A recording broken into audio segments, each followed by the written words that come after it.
Professora, o distanciamento por parte de algumas mulheres das pautas femininas explicaria um percentual de 9,94% de parlamentares femininas?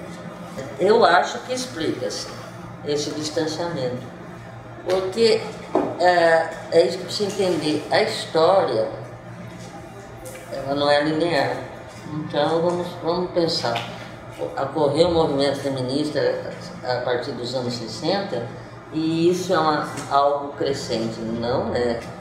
Isso tem contradições, isso tem avanços e retrocessos. E uma das coisas que eu acho que também espinhoso falar disso, mas é preciso, eu acho que uma das coisas que está acentuando um certo distanciamento é a religião. Tá? A religião afastando das pautas feministas, entendeu? E acho que essas pautas feministas, num certo sentido, refluíram ocupadas por essa avalanche religiosa de certas religiões que de repente voltam com concepções criacionistas de mundo, tá? Com visões criacionistas de mundo que retomam a biologização do gênero. E eu acho isso sério, tá? Que retoma o papel de mulher ser dona de casa mesmo, mulher procriar. Saiu isso na eleição, que o papel de mulher era... Bom, quando houve aquela famosa discussão em torno da questão de orientação sexual, você lembra do bispo lá do Fidesz, o que ele disse, tá? Ali, ele colocou claro que não podia ter homossexualismo porque mulher precisava procriar. Ele falou claro, aquilo apareceu ali. Quer dizer, então, reduzindo o papel da mulher a isso. Então, eu tenho para mim que, num certo sentido, o embate do feminismo hoje enfrenta essa questão aí dessa visão que, num certo sentido, é criacionista, querendo setores... aliás, eu estava ouvindo uma entrevista no avião, em televisãozinha, né? Eu estava ouvindo os debates no domingo, eu vi domingo à noite. Então eu estava ouvindo um debate e eu fui entrevistado um deputado do PSDB, um deputado do PT, depois fui entrevistado pelo professor Roberto Romano, da Unicamp, professor de ética. E o próprio deputado do PT, que foi Arlindo Chinardi, ele fez uma distinção que eu acho que é importante. Ele falou um pouco desse pessoal, ele falou que é preciso distinguir, não se trata de pessoas conservadoras, é pior que conservador, é reacionário, tá? Então ele diz, há pessoas conservadoras que têm propostas muito interessantes. Agora, isso é uma espécie de reacionarismo, é querer voltar o mundo para trás, é querer que o mundo seja outro, que a gente volte para uma sociedade que a gente já passou por ela historicamente séculos e sabe a herança histórica que nós temos da desigualdade, uma das desigualdades que é a de gênero, né? Entendeu? E fora as outras aí que estão acentuadas. Então, eu acho que o que está acontecendo é muito sério. Professora, ainda no tocante a essa questão política, como a senhora analisa o fato de Dilma Rousseff preferir ser tratada por presidenta e não presidente? Eu acho que é uma afirmação de gênero, de feminismo, entendeu? Eu particularmente acho muito estranho. Eu acho estranho porque não tinha essa forma na língua portuguesa, servia para as duas formas agora. Mas a língua se modifica também, né? Então, é uma afirmação de gênero. Agora, isso dá uma confusão danada, né? Porque, inclusive, quando a gente escreve trabalhos aí que a gente tem que pensar na questão de gênero, então, às vezes, os textos ficam complicadíssimos, né, Reinaldo? De o tempo inteiro, então... mas eu acho que a língua se modifica, e o feminismo, nesse sentido, está modificando a língua está introduzindo isso. Eu particularmente acho que o termo presidente serviria para o e o a, mas... Em julho deste ano foi lançada no Brasil a campanha pelo direito de brochar, falir e ser sensível, pelo movimento Os Homens Libertem-se, alegando que o fim do machismo não é apenas uma luta feminina. A senhora acredita na força das campanhas como esta? Olha, sabe, acredito porque está corretíssima essa afirmação. O fim do machismo não é uma luta só das mulheres, é uma luta da sociedade. Se nós queremos estabelecer, construir uma sociedade de relações mais simétricas entre os gêneros, tá? Entre as pessoas, por vários motivos, pelas mais diversas diversidades, é uma luta coletiva, muito mais abrangente do que só uma luta das mulheres. Para você modificar essa mentalidade que eu disse, você precisa envolver os homens, tá? Precisa envolver as mulheres todas, inclusive, porque tá, aí nós temos uma série, se não me engano vai ter uma pergunta dessa, tem. Porque as mulheres também são grandes responsáveis por reproduzir o machismo. Tem uma outra pergunta aí, depois eu falo disso.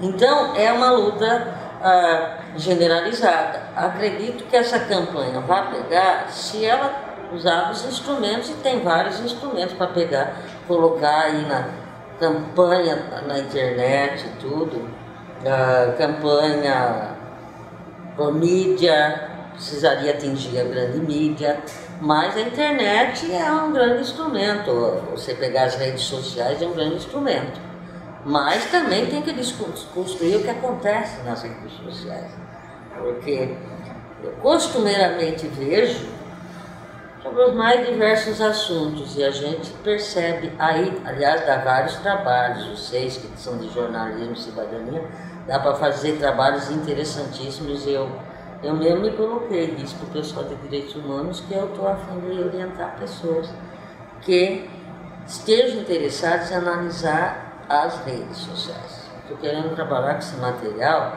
para ver o nível de preconceito que rola nas redes, de desqualificação que rola nas redes, desqualificação por causa de religião, desqualificação por causa de futebol, que eu vejo também isso que eu gosto, desqualificação por causa de política, entendeu? Quer dizer, a intolerância graçando muito forte, isso dá análises, é pegar lá 1000 e-mails sobre um determinado assunto, isso dá mestrado e doutorado, e dá para fazer uma análise muito séria e muito importante para a gente ver o que precisa atingir aí nas mídias. Por isso que eu acho que a campanha pega, se souber usar e intensificar, tá?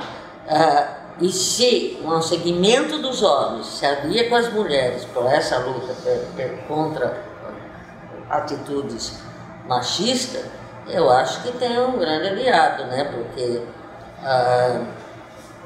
aí combate realmente os segmentos né, machistas. Eu acho que precisa dessa aliança. E como foi perguntado antes, o conceito de gênero é claro, é um conceito cultural, e sobretudo quando as feministas formularam esse conceito, as americanas, Johnny Scott, tá, a grande teórica do feminino, qual é uma característica desse conceito? Gênero é uma categoria relacional, não vamos esquecer disso, é relação, não existe mulher isolada sozinha, é isso que quer dizer, relacional.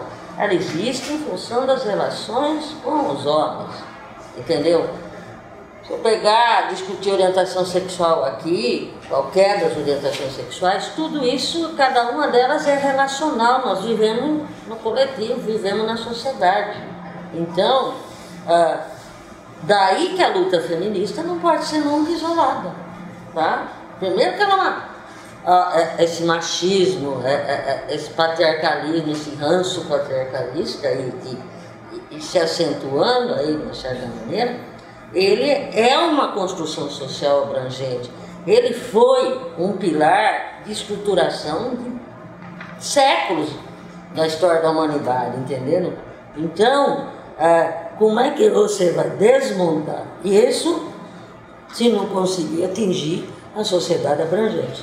Então, daí que a aliança com os homens é fundamental, eu acho. E os homens não têm que ser vistos. Isso que eu acho que houve segmentos do movimento feminista cometeram equívocos no começo. Assim, olhar os homens como inimigos. Olha isso. Os homens não são inimigos. Eles também foram educados assim, para serem machistas, foram educados para serem, assim, patriarcalistas, né? Então, eles, e com contribuição das mulheres, né? Então, a gente tem que desconstruir isso também, né? É a forma, isso está nos polos todos da sociedade. Então, não precisamos atingir uma campanha dessa. Esses polos todos da sociedade.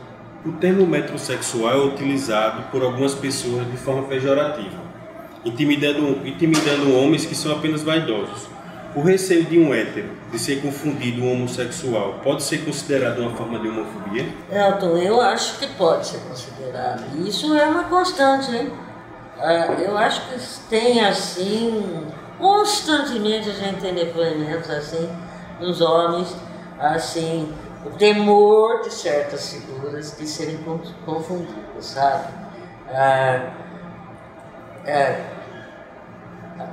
As mais diversas situações, por exemplo, pessoas que, na minha cidade, onde eu moro, no estado de São Paulo, bem pertinho de São Paulo, 50 quilômetros, é uma cidade assim que a gente vê toda noite, a gente sabe onde é ali, por exemplo, você vê determinadas ruas ali, próximas ao centro, que passam carros com pessoas que vão atrás de homens atrás de homens. Tá? Mas se você perguntar para um cara desse, ele não é homossexual. Ele nunca vai admitir que ele é. Tá? Então, eu acho que se criou, isso está incrustado no imaginário social, assim, certas atitudes que homem tem que ser assim, mulher tem que ser assim, e se não forem, se esses papéis trocarem, se eu tiver indícios de feministas no homem, pronto, necessariamente o cara é homossexual, não, né? Mas acontece que os papéis sociais foram definidos assim, né? E é isso que nós precisamos, no meu ponto de vista, desconstruir. Porque se nós não desconstruirmos isso o tempo inteiro, e não é uma coisa assim que eu diga, amanhã ou depois nós terminamos de desconstruir e está acabado. Eu não acho, eu acho que isso aí é uma constante da sociedade, entendeu? Essa luta é uma constante, tá? Que cresceu, evidentemente, no século XX. Mas teve pessoas que lutaram contra isso lá para trás da história, e por isso, inclusive, várias delas, mulheres sobretudo, sofreram penalidades, com a morte mesmo. Mulheres que sofreram, homens, homossexuais na história, que foram perseguidos, que foram mortos por causa disso, né? Por exemplo, o nazismo perseguia homossexual, só se fala de judeu. Mas o nazismo perseguiu comunista, judeu, certas etnias, tipo os sérvios foram perseguidos pelo nazismo, com o apoio dos croatas, essa confusão danada. Mas então, os homossexuais foram terrivelmente perseguidos. Então, na história, o que eu quero dizer e argumentar é que essa luta, ela tem que ser constante. Não vai se acabar amanhã, depois acabando com o machismo no mundo. Eu acho que não. Tem um jogo e um embate de interesses aí, muitos dos quais reafirmam as sociedades patriarcais. E a maior incidência disso, recrudescência disso, são certas religiões.